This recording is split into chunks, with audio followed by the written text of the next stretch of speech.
Hello, everyone. Charles Watts here. Welcome to Tuesday's edition of Inside Arsenal. Hope you're having a good week, whether you're watching this on YouTube or listening to it on one of the podcasting platforms that this episode is now available on. Plenty to talk about today. Got to start with Declan Rice. Obviously, big news since the last edition of Inside Arsenal that first Manchester City bid has now gone in for Declan Rice, up in the ante a little bit in the race for him. We'll talk about Kai Havertz as well. He's been pictured in an Arsenal shirt as we wait for official confirmation of that transfer to go through. And we'll look at some of your questions, some good questions today on the likes of Reiss Nelson as well. So we'll go through those at the end. But let's start by discussing what is going on with Declan Rice. It all got a little bit quiet for a couple of days, but now it has all changed with that news that broke last night. David Ornstein, yet again, with a huge exclusive that Manchester City had tabled a first bid for Declan Rice. Now, we have since learned that bid has been rejected. So we kind of are as we were in regards of Declan Rice, but Manchester City have now tabled that first bid, 80 million plus 10 million, so 90 million all in, the same as Arsenal's last bid, which is quite interesting. I have to admit, I've been expecting City's first bid, but I thought it was going to be higher than 90 million. It was obviously a little bit more tempting than Arsenal's because the structure was a little bit different. It was 80 million up front rather than 75 million. You'd think that the clauses involved in those 10 million in installments would have been a lot more tempting for West Ham as well, because if they involve potentially winning the Premier League, winning the Champions League, then West Ham will certainly think that's a lot more realistic should Manchester City put those in clauses that if Arsenal put them in clauses. So you can understand it was probably slightly more tempting, but again, it is way below the £100 million mark that we're told that West Ham want at least for Declan Rice. And they've rejected it. And I thought it was very interesting that it was 90 million. I have to say, I thought when City were going to go in, they were going to go in pretty big and they were going to go for 100 million. To go in with the same offer, albeit slightly rejigged and slightly more tempting for West Ham, but to go in with overall the same offer, the same package, pretty much 90 million, including installments, I don't really know what they were expecting. They've been in talks for West Ham for a long time, just like Arsenal were. Arsenal have been hammered pretty widely by a lot of the media and a lot of pundits, who, whatever you want to call them, for their way they've gone about this Declan Rice bid. And yet Manchester City have gone in and done exactly the same, even though they've been talking to West Ham. They know what West Ham want. They've watched what's happened with these Arsenal bids, yet they've only gone in with 90 million. Again, I'm just wondering if we're going to see the same sort of criticism for them and their bid that we've seen Arsenal receive for their way of thinking over Declan Rice. So interesting to see if that comes. But as David says there, Arsenal have seen two bids rebuffed, but they remain determined to sign the 24-year-old, sorry. And that third bid will go in from Arsenal. When? I don't know, but it is being prepared. That is the understanding, that it is going to go in relatively soon. I think it's interesting what Manchester City have done now. I think what this bid has done for Manchester City is signal the start of the end game when it comes to Declan Rice, which I think is going to be a good thing for every single person involved. Now, I've been having a few debates with people on social media about this, thinking, I said it doesn't benefit anyone for this to drag on for basically the entirety of summer. And some people say, no, it benefits West Ham. It's going to, bidding war, get a bigger price tag for him ultimately. And I think it does benefit them to a point, but I think there comes a sort of a brow of the hill type situation where if you get beyond the certain marker, then it starts to impact West Ham's summer, because it impacts their preparations. They haven't got the money in. They can't sign replacements. They can't use the money to bring in the players that they want. David Moyes will not want this to drag on. He will want it sorted sooner rather than later, because it benefits him and it benefits the team to know exactly what's going on. For the club, maybe financially, it might be better to hold out a little bit longer, but there's going to come a point when that almost becomes a bit of a negative, because it's going to disrupt things on the pitch rather than sort of drag things out off the pitch, if you see what I mean. So I think this City making this move now, prompting Arsenal into making another move for Declan Rice, I think it almost signals the end of the start of the end game for it, and it needed to happen because it wasn't going to help anyone. Arsenal need to know one way or the other if they're going to sign Declan Rice. If he's going to go to City, then let him go. and then they can move on to other targets and look to spend that money elsewhere. And for City as well, it's the same. They want to know what's going on. Obviously, they very much want to sign Declan Rice, and if he's going to end up at Arsenal, they can move on. So I think we're getting to that stage now in the summer where it's dragged on. It's become a little bit of a saga, but I feel like we're getting towards a resolution, and we will know one way or the other pretty soon where Declan Rice is going to be playing his football next season. I really hope it's Arsenal. They have not given up by any means. I'm expecting that third bid to go in. It's going to be higher than the last bid, obviously. Whether it hits the £100 million mark that West Ham looking for, that remains to be seen. I can't sit here right now and tell you, but it's going to be higher than what we've seen before.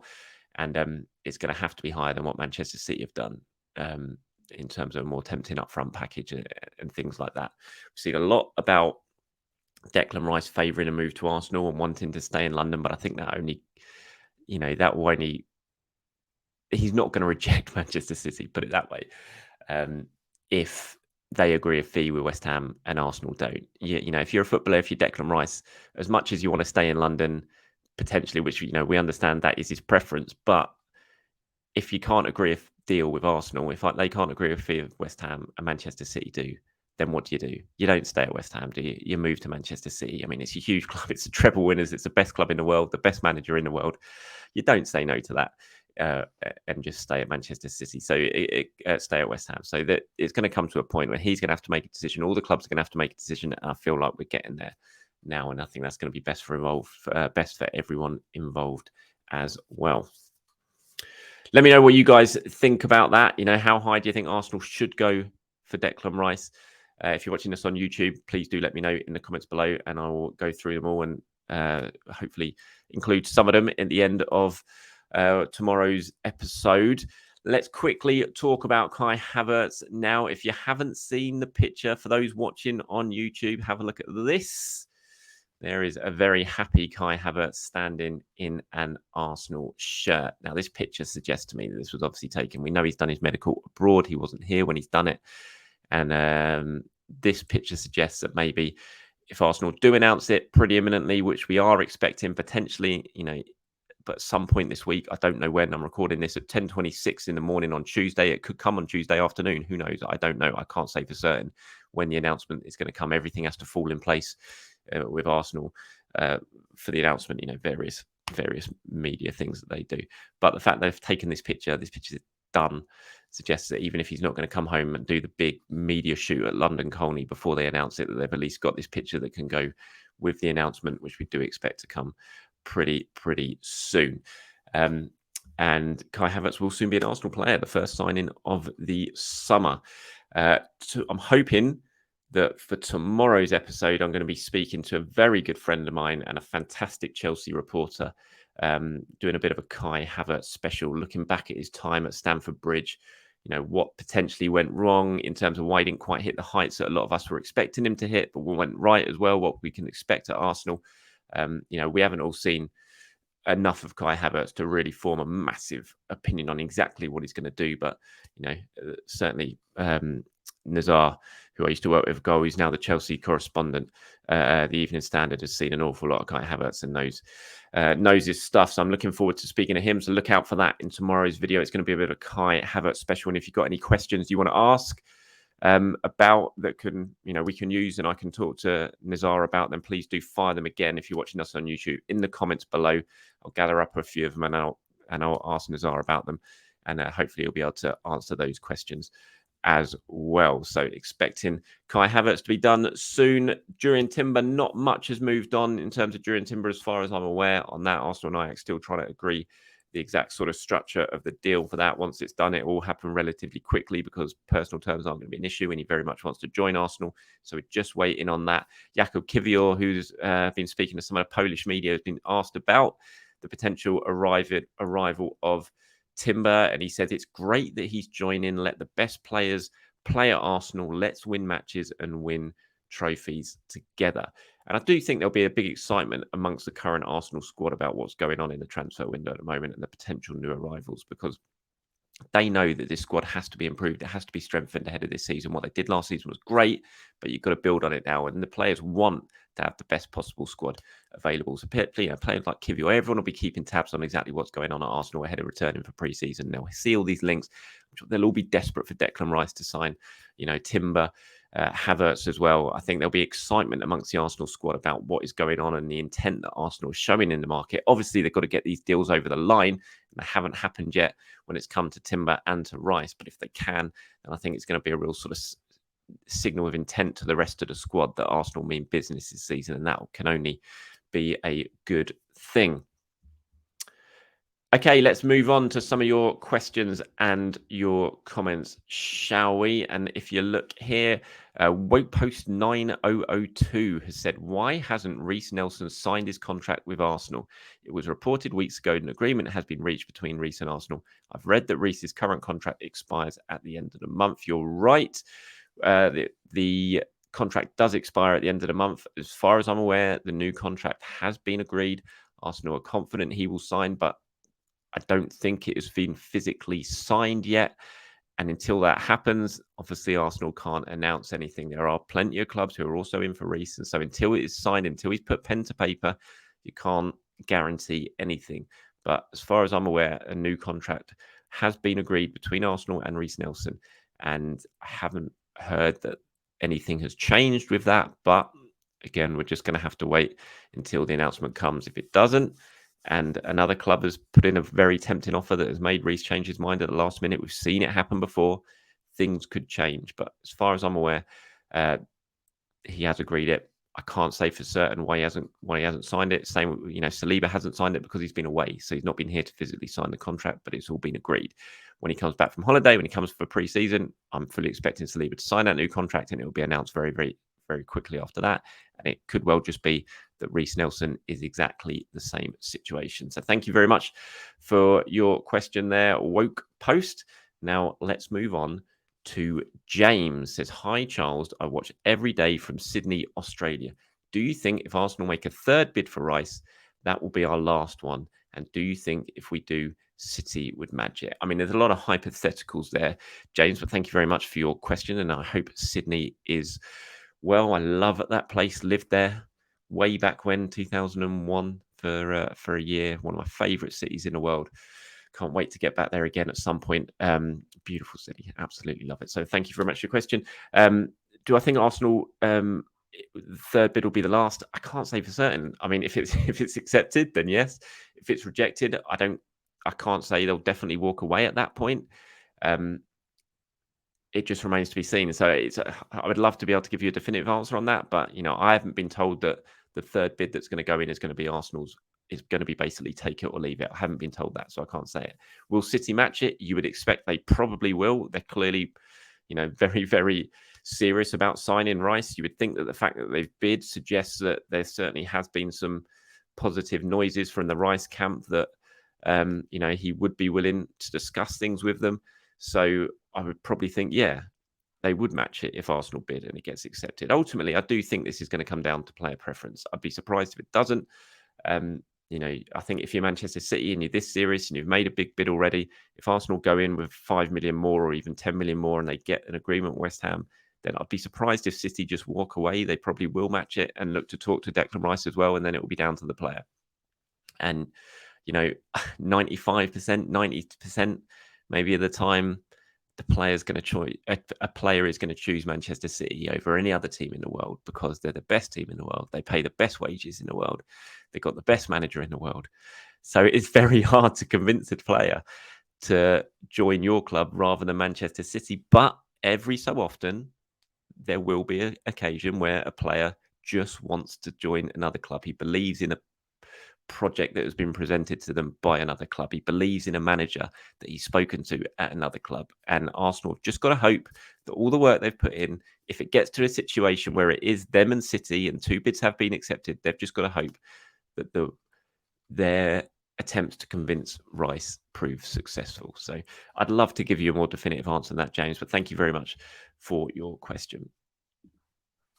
Okay, let's move on to Asano now. He says, hey, Charles, do you think the arrival of Timber, who was said to be playing the role of a right-sided Zinchenko, is good news For Tierney, it's an interesting one because I think I do wonder how wise it would be to play two kind of inverted fullback players at the same time. And it just gives you the option. If you have one on the right side, you could play a Tierney-like player, a more traditional fullback on the left to cope with that. Or, if you're playing Zinchenko as the left-sided sort of inverted fullback, you could just play White and have him slip in. So I don't think necessarily it's good news for Tierney because I do wonder. I think Tierney could still go, and I think Tomiyasu would be a very viable option to be playing at left back. Mikel Arteta likes him there. He's preferred him to Tomiyasu at left back as well. So I don't think it would necessarily be good news for Tierney because I think Tomiyasu certainly comes into the equation. And Tierney, it has gone quiet with Tierney. Newcastle have obviously, with a club who we're all expecting Tierney to sign for, they've started focusing a little bit on other players at the moment. We've seen they're bidding hard to bring in Tamale, and they're spending big money on him, whether they have money, which sounds silly when it comes to Newcastle, but they do have FFP issues they have to meet. It doesn't sound like they're going to go absolutely huge this summer. And maybe they might look at cheaper options. We're hearing Kyle Walker-Peters might be an option for them because he can play left-sided or right-sided. And where does that leave Tierney? We'll have to wait and see. But there's still a long way to go in the transfer window. Just because it's gone a little bit quiet with Kieran Tierney, I wouldn't say for sure that it means he's going to stay. I still think if a good opportunity arrives, that Tierney will go just because he wants to play. He doesn't want another season sitting on the bench, getting the odd minute here or there. And that doesn't surprise me, given the stature of the player, the quality of the player. Sometimes you just have to move players on. And this summer feels like that could happen for Tierney. Personally, I'd love for him to stay because I think the squad would be really, really strong for it. But yeah, whether it's good news for him, I don't think it necessarily is good news for him, but just because I think Tomiyasu as well is a very viable option at that left back role. And finally, here's Johnny with the last question, saying from DC USA. Any thoughts on Arteta's comments from the interview you mentioned in terms of him coaching in Spain? I think it's obvious he wouldn't rule it out as a Spaniard, as we don't expect him to be a Wenger. How long do you think he'll be at Arsenal? Gracias. How long do I expect him to be at Arsenal? I expect him to be at Arsenal for a little bit longer. Yeah, I don't agree. He's not going to be a Wenger. He's not going to stay at Arsenal forever. He is going to move on at some point. He's going to have ambitions to manage in other leagues. Spain, obviously, is his home country. Barcelona would be a huge thing for him, having come through at La Masia, being a Barcelona boy. Who wouldn't want the opportunity to go there? And I'm sure he would. He admitted it in the interview himself that one day it could be something he would want to do. I don't think Arsenal fans should be worried about that. He's got a lot still to do at Arsenal and he's very invested in this project. He's not going to suddenly just walk away. But I think we've got to, it's not going to be an Arsene Wenger type situation. Mikel Arteta is not going to be at Arsenal for 20 years. I don't think Arsenal would even want that, to be honest. Even though he's doing well now and they all like him there now, I think, that the era of the long-term manager, the Fergusons and the Wenger, I think is gone. I think they're all so intense now that they need a bit of a break from time to time. They need to change things. We've seen that with Guardiola even, although at City now he stayed longer than he has at any other club. So yeah, I think it's obvious, as you say. I think he would definitely go to Spain at one point. I'm sure he will. He'd love the opportunity to manage a Barcelona, but the only way he's going to do that is to continue to prove himself at Arsenal. He's got to stay relevant. He's got to stay at the top of the game if he wants to manage a club like Barcelona at one point in the future. He's got to show he's capable of that. And to do that, he's got to do a good job at Arsenal. And that is his focus right now. And that's going to be his focus for a little time yet. So I don't think we need anything to worry about in terms of Mikel Arteta's future. But thank you very much for your question there, Johnny. And thank you everyone for getting involved. As always, again, if you're watching this on YouTube, thank you very much. If you listen to it on podcasts, on Apple, Spotify, and all the podcast platforms, appreciate your support as always. Do have a very good day, everyone. And like I said, tomorrow is going to be a bit of a Kai Havertz special. So if you are watching this on YouTube and you can leave a comment and you want to send in a question to Nazar to talk about Kai Havertz and what we should expect from him at Arsenal next season, please do so now. I'll pick a few of them and I'll use them when I have my chat with Nazar a little bit later on. Thank you, everyone. Have a very good day. I'll speak to you soon.